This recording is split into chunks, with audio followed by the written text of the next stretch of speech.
चमत्कारों से भरा है पुरी का जगन्नाथ मंदिर। क्या आप जानते हैं ये 10 अद्भुत रहस्य? देश के अलावा विदेशों से भी कई पर्यटक पुरी में जगन्नाथ मंदिर के दर्शन के लिए आते हैं। ऐसा माना जाता है कि पुरी के इस मंदिर में भगवान कृष्ण जगन्नाथ अवतार लेते हैं। कृष्ण के बड़े भाई बलभद्र और छोटी बहन सुभद्रा भी उनके साथ उसी आसन पर विराजमान थे। भक्तों का मानना है कि पुरी के जगन्नाथ मंदिर में अगर आप कुछ भी मांगेंगे तो वह पूरी होगी। 800 साल पुराने इस जगन्नाथ मंदिर में आज भी कई घटनाएं घटती रहती हैं, जिनका वैज्ञानिक आधार ढूंढना मुश्किल है।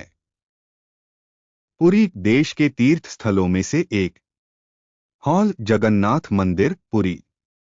इस मंदिर में साल भर तीर्थयात्रियों और पर्यटकों की भीड़ लगी रहती है। रथ यात्रा के दौरान श्रद्धालुओं की भीड़ उमड़ पड़ती है। इस जगन्नाथ मंदिर के दर्शन के लिए देश विदेश से कई पर्यटक पुरी आते हैं। ऐसा माना जाता है कि पुरी के इस मंदिर में भगवान कृष्ण जगन्नाथ कृष्ण के बड़े भाई बलभद्र और छोटी बहन सुभद्रा के साथ अवतरित हुए थे। भक्तों का मानना है कि पुरी के जगन्नाथ मंदिर में अगर आप कुछ भी मांगेंगे तो वह पूरी होगी। 800 साल पुराने इस जगन्नाथ मंदिर में आज भी ऐसे कई आयोजन होते हैं।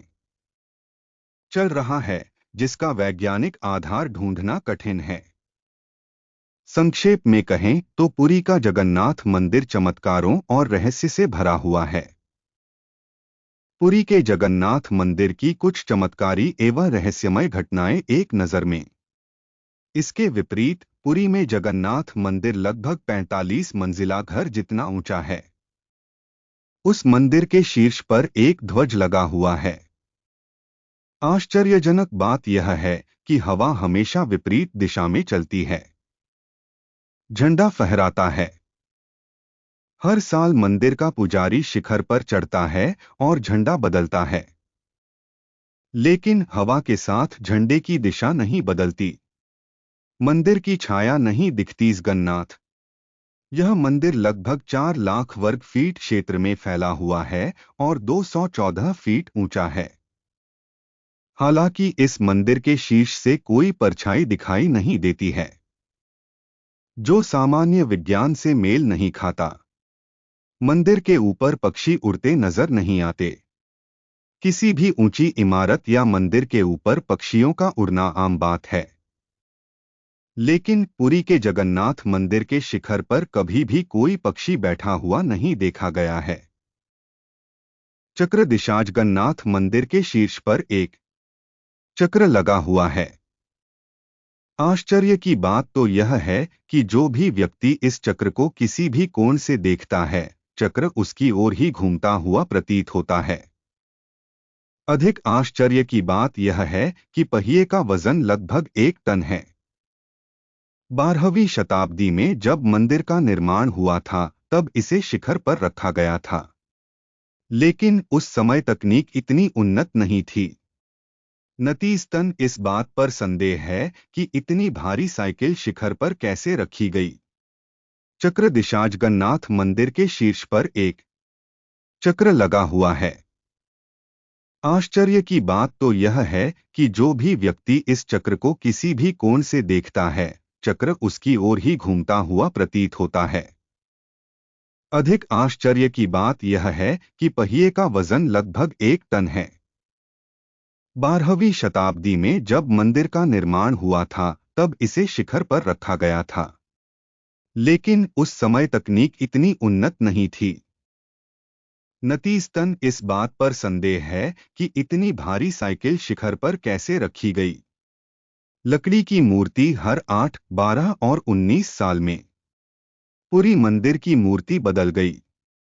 यानी कि पवित्र नीम के पेड़ की लकड़ी से ही जगन्नाथ देव, बलभद्र और सुभद्रा को प्रतिष्ठित किया गया था, और पुरानी मूर्ति कोली वैकुंठ के पास दफन है।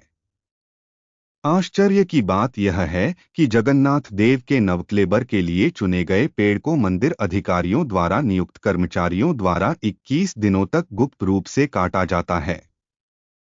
कोई नहीं जान सकता मूर्तियां बदलना, नई रचना के बाद मूर्तियां बदलना, या तो विशेष नियमों के अनुसार।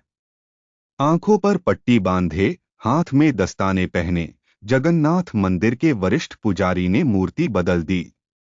उस समय पूरे शहर में बिजली काट दी गई थी और मंदिर के बाहर केंद्रीय बल तैनात कर दिए गए थे।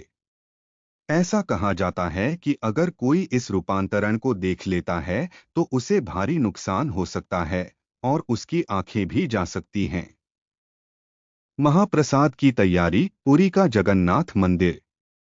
इस रसोई को दुनिया की सबसे बड़ी रसोई कहा जाता है। इस रसोई में जगन्नाथ देव के लिए महाप्रसाद बनाने की प्रक्रिया भी अद्भुत है। मिट्टी से बने उनुन को 7 बर्तनों को एक पंक्ति में रखकर एक बर्तन के ऊपर दूसरे बर्तन के ऊपर लकड़ी की आग से रखकर पकाया जाता है। आज भी खाना इसी तरह बनाया जाता है। सबसे आश्चर्य की बात तो यह है कि सबसे पहले ऊपर वाले बर्तन में खाना पकाया जाता है। सबसे आश्चर्य की बात तो यह है कि सबसे पहले ऊपर वाले बर्तन में खाना पकाया जाता है, फिर नीचे के बर्तनों को एक एक करके पकाया जाता है। ओवन के ऊपर रखा बर्तन सबसे आखिर में पकाया जाता है। मंदिर में चाहे कितने भी भक्त आ जाएं, प्रसाद कभी कम नहीं पड़ता। लहरों की आवाज कौन नहीं है, पुरी के समुद्र की गर्जना जानता है। समुद्र की गर्जना दूर तक सुनी जा सकती है, लेकिन जब आप जगन्नाथ मंदिर के अंदर प्रवेश करते हैं तो आप समुद्र या लहरों की गर्जना नहीं सुन सकते। ऐसा कहा जाता है कि देवी सुभद्रा चाहती थीं कि मंदिर के अंदर शांति बनी रहे, इसलिए मंदिर के अंदर समुद्र की आवाज सुनाई नहीं देती है।